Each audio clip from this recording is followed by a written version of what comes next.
Now, here are 5 perfumes with the biggest compliment factor. No matter how you slice it, all 5 of these perfumes, when you're wearing them, people are going to compliment you. Not every single person with whom you cross paths is going to compliment you, but you will inevitably get noticed with every single one of these fragrances. It is by far a guarantee. Of course, it's all going to be contingent on one's personal taste and skin chemistry and all of that good stuff, but I'm telling you, these have a remarkably high batting average. Every single one of these have done really well historically in the compliment department, as it were. So anyway, I'm going to tell you what these 5 are, and they're mostly marketed for the ladies, even though one of them here, I would say, is a bit on the, I guess it's on the masculine side of things. Although it's marketed as a unisex composition, it is a niche. But before I dive into the video, I just want to mention that if you're a fan of perfume-related content, and of course, if you love smelling your best, hit subscribe, hit the bell, and also please give this video a thumbs up. It would really mean a lot to me. If you want to sample some of the more niche offerings on this list, you know you can utilize a service like ScentSplit.com. I've been using ScentSplit since about 2014, 2015. I know the owner of the company. He's such an amazing individual, super humble, very down to earth, such a loving guy, and they have an amazing service. They ship very fast, really good customer service, fantastic prices, and guess what? You can purchase full-size bottles on the website as well. So it's not just a decant service. You can actually go there for discounts on really high-end and hard-to-find designer and niche fragrances. You're not obligated to purchase anything. Just go on the website, look around, and hopefully you find something that you really like. I love plugging them, not because it's sponsored at all, but because it's a service that I personally utilize, and I love supporting good people. The first fragrance I want to talk about, you don't need ScentSplit for this, if I'm being honest with you. You walk into a Macy's and you try it. This is Dolce & Gabbana Devotion Eau de Parfum Intense. I actually also have the original. I have the men's counterpart. I have both of the men's counterparts. No matter which one you go with, they're both going to be amazing, in my personal opinion. Olivier Cresp is the perfumer. He's also done Angel by Thierry Mugler. He's such an amazing perfumer and such a great guy as well. I've met him in person so many times. I did an interview with him. I hosted a Parfum de Marly event with him. I met up with him again in Dubai. He's just an amazing, incredible person. Was even kind enough to take a phone call from my mother because she's been a huge Angel fan for many, many years. And anyway, he worked on this masterpiece right here. Honestly, it is. It's a modern masterpiece. It's a sweet vanilla orange blossom with a hint of lemon in the opening.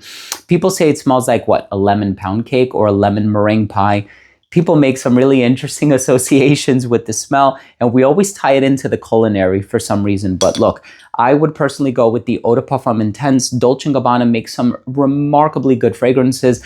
I was not the biggest fan of Q, even though I really do like the way that it smells. I'm going to be honest with you. The performance was not there, right? So this is one that I can comfortably recommend. Q, not so much, but definitely check this out. Amazing fragrance, huge compliment factor. You're wearing this one. The thing is, you get noticed, right? Some fragrances smell amazing, but if they don't perform, people are not going to notice it on you. And as a result of that, they're not going to compliment you. You want to talk about getting noticed? Forget about it. Après l'Amour, or number 4, Après l'Amour by Thomas Kazmala. This is a beautiful take on the, and I'm just going to say it, it's not an original fragrance at all, right? If you're getting this one with the hopes of discovering originality, you're not going to get it here. This is basically Baccarat Rouge. You're going to get Veltol, Ethyl Maltol, Ambroxan, Oak Moss, a ton of musks in the dry down. It is an incredibly, incredibly long-lasting fragrance. This one you probably want to sample at ScentSplit. I think they have this one. They should have this one. I mean, this one is always being talked about. The name Après l'Amour means after the love. Interestingly enough, Infiniment Coty Paris also has a fragrance called Après l'Amour. So don't get the two confused, but this is basically an incredibly long-lasting take on the Baccarat Rouge 540 DNA. And of course, it seems like so many different brands have put out their take on that DNA. That ethyl maltol Veltol combination in the dry down just does very, very well. We also have, okay, so this is the one that I was saying, it's a bit masculine leaning, even though it's marketed as a unisex fragrance. In the summertime, I wear this. I get complimented all the time. Vibrato by Suspiro. The only other, by the way, the perfumer here is Christian Provenzano, who's also done my fragrance Main Character by Viva More Parfum. There's also another fragrance with that Bulgari Tiger DNA that is incredibly long lasting. I know there's Kajal Om 3, which has more of like a lemon soda accord, but there's also The Key by Nabitus Parfum. That one is also incredibly long lasting. Really, really love that one. This one, the citrus in here is incredible. The grapefruit, the bergamot. If you're familiar with Bulgari Tiger, which I happen to be, I have the original, I have the collector's edition. I just love that fragrance. And I have a lot of like Middle Eastern brands that have put their spin on that DNA. Vibrato is an amazing alternative to Bulgari Tiger. The citrus is just so bright, so effervescent, so welcoming as well, and very mass appealing. Okay, now this one I know has been hyped to death. I apologize for including it in this list, but there are times when you just have to call a spade a spade. This is a huge compliment getter. People love the way that this smells. This is like catnip for a lot of people. Bianco Latte by Giardini di Toscano. So people just love the way that this smells, period. It's a very mass appealing caramel, vanilla, lactonic DNA. We have Lataffa Eclair. We have Cream Velvet by Hadlaj. We have a lot of takes on this DNA. Some purport to do it in a stronger way. You know, we always have to give credit to the original. And I really, really like this one. Again, if you want to try the original, that's fine. Sample it at ScentSplit. If you want to get a $40 alternative, which is also very long lasting, get Lataffa Eclair. No harm done. But just know going into it, if you do get Lataffa Eclair, you're basically going to get something that smells very similar to the original. It's in the same ballpark. So you don't have to worry about, oh man, like, is it 90%? Is it 85% similar? Look, if you try it, you're going to have a very concrete idea of what the original smells like. That's if you haven't tried the original, right? And let's discuss the perfume that is in the #1 spot. This is a fragrance that, you know, for all intents and purposes is a huge, mass appealing fragrance. Incredibly high compliment factor as a lady, and this is marketed for the ladies, right?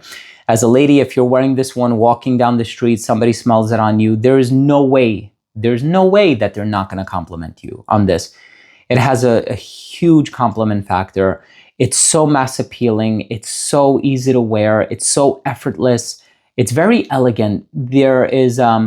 There are a couple flankers to the original, and when I tell you what it is, you're already going to know. Like, nobody here is a stranger to this fragrance. If you're watching this video, you know this perfume. And if you're watching this video and you've heard of the name, but you've never tried it, please do your due diligence. Try this one. This one has a morning dew accord. So it's a bit more diaphanous and a bit more aqueous than the original, which I also love. And there's just something about this one. It is not the troublemaker that the original is, and it's devoid of the sensuality of the exclusive version. And by this point, you probably already know what I'm talking about. But this one is none other than Delina La Rosee by Parfums de Marly. My daughter loves this one. She wears this one all the time. So this is such a beautiful fragrance. It still has the Madagascan vanilla. It has the rose. It has the peony. It has the lychee. It has the rhubarb. You smell it off the atomizer. It's like, oh, I'm smelling Delina. You do a side-by-side and you notice that the density of the two fragrances is a bit disparate. So the original seems a bit more compact, a bit more dense, whereas this one seems a bit more airy, if you will, a bit more diaphanous. Look, I love it. I know, can't get the cap on right. Marly? Sorry, that was my weakness. Awesome. Delina La Rosee by Parfums de Marly. Thank you for watching. Thank you for spending the last, how long has it been? 8, 9, 10 minutes with me. I appreciate it. If you took anything of value from today's episode, do me a favor, hit the subscribe button, hit the bell, and give this video a thumbs up. It would really, really mean a lot to me. And again, you know, if you have any questions, if you need anything, just drop a comment down below. Always love the interaction. Thanks again for watching. Love you all. We'll see you tomorrow with a new episode.